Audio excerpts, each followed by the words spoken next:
James is essentially here in the beginning of his letter reiterating what Solomon said in his wisdom so many, many years previous. Vanity of vanities, all things are vanity. James is talking about perseverance in the faith and seeking wisdom. If any of you lacks wisdom, he should ask God, who gives generously and ungrudgingly, and he will give it. But he should act in faith, not doubting, for the one who doubts is like a wave of the sea that is driven and tossed by the wind. For that person must not suppose that he will receive anything from the Lord, since this man is of two minds, unstable in all his ways. Then he goes on to talk about brothers living in lowly circumstances and rich living in rich circumstances. Notice here he does not condemn the poor. That's no surprise. But what will surprise most people, because we misunderstand wealth, he does not condemn the wealthy either. He says, essentially he's saying, do not be deceived about who you are based on what you have. Right? The truly wise person, and this is how Solomon started to go astray in his vanity, right? After he received the wisdom from God.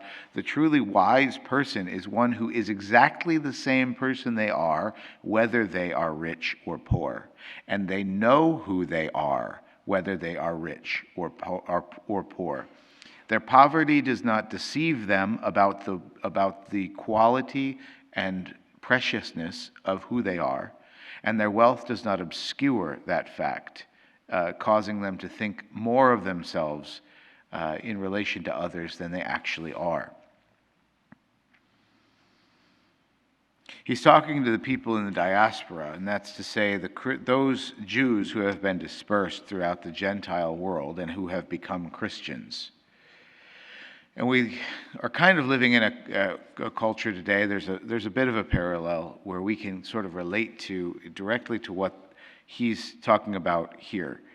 I want you to imagine the constancy of the church's doctrine and faith and lived expression of the faith as a stable line going through time, and culture being that rhythmic movement of a beating heart that you see on an EKG, thank you, right?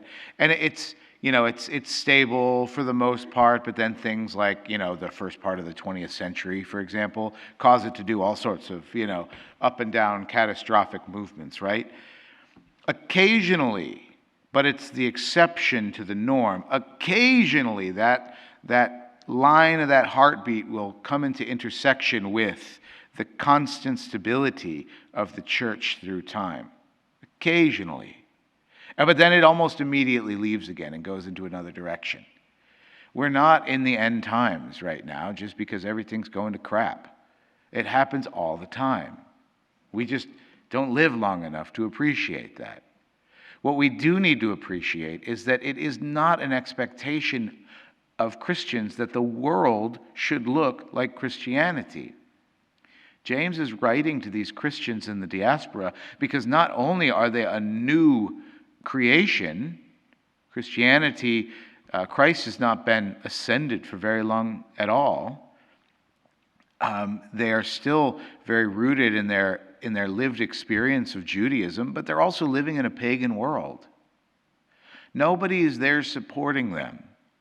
Nobody is there reminding them of these essential facts that James is right. That's why he's writing to them, right?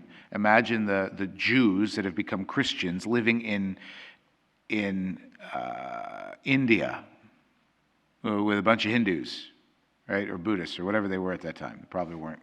Oh, Hinduism's real old, so how do you understand? How do you understand your place in culture? What we've experienced to such a large degree these days, and I don't know how long ago it really started to be defined this way, but we see ourselves as Americans who happen to be Christian. That our understanding of Christianity is defined by our patriotism or our expectation for our country's culture. Right? It would be like the Jews made Christians living in India, wondering why their lifestyle is so weird and it doesn't line up with the Hindu culture of India. and the caste system and everything else, right? Our national culture is departing from the Christian norm. Again, it's either going up or down. It doesn't matter. It doesn't matter whether you think it's going up or down. But it is departing from that stable line of the Christian norm. That's not the end of the world, unless you're an American who happens to be a Christian. If you're a Christian who happens to be an American and recognizes that they're only in America to pass through this world until they get to their true nation in heaven, it's no problem at all. Doesn't really matter who the president is. Doesn't really matter who the senators are. Now, we have to fight for justice. We have to stand up when things are unjust. But not because of this person or that person, but because of this policy or that policy. No, we should not be killing babies in the womb. We should not be doing that. Right? That's a thing that we should not be doing. We should not be doing hormone therapy on prepubescent children to keep them from going through puberty to become the person that God made them to be. We should not be doing that. I don't care who you are. I don't care what party you belong to. I don't care what nation you're from. We should not be doing that. Right? And it's my Christian identity that comes out of. Not my national identity, my Christian identity. And that vanity that James is talking about is not just a matter of wealth or poverty. It's even a matter of national identity. To be an American is we're in danger of a vanity. That we know best or we do best. But rather, when our Christian identity is at the core of who we are, it doesn't matter to us if we live here in the United States. And this is not considering the history of your life that calls this place home. Okay, we're not talking about this is home. I would feel uncomfortable living anywhere else in the world. I might like it for a time, but I'd feel uncomfortable because this is home, right? But not because it's America. And I'm proud to be an American. And I would fight for this country because this is my home, but not because it's America. America is not something divine. America is a nation empire, just like every other nation empire. It's going to come and it's going to go. Deceiving myself to that fact is the vanity James is talking about. It distracts me from the true identity of who I am as a Christian, a citizen of heaven, and the true Lord to whom I follow, which is Jesus. Right? When we understand that, we can be better citizens of our nation in this world. When we understand that, we can be better neighbors in our homes and neighborhoods where we live. When we understand that, we'll be better husbands and wives and mothers and grandparents.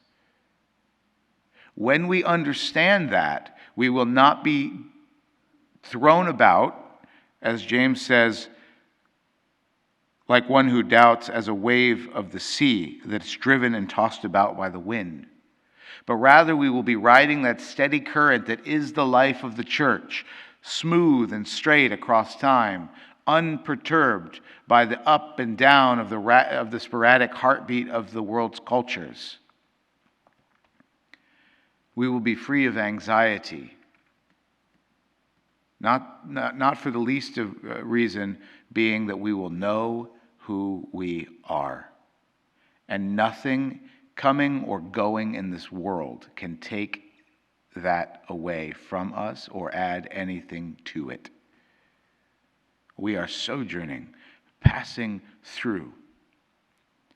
The season of Lent that we're about to enter is going to afford us the opportunity to imagine, to play a thought experiment about that reality. Lent is an opportunity for us to perform as if, to a greater degree, the reality that we are sojourning and passing through, letting go of the usage of the things of the world, expecting and anticipating the provisions that God alone will provide, which will alone satisfy our hearts. Seek wisdom while it can be found, and that wisdom is nothing short of a knowledge of who you are, despite where you come from, what you know, what you own, how you dress, what you drive, where you live. It's who God made you to be. Valuable in and of yourself, and not made more valuable by the wealth of this world.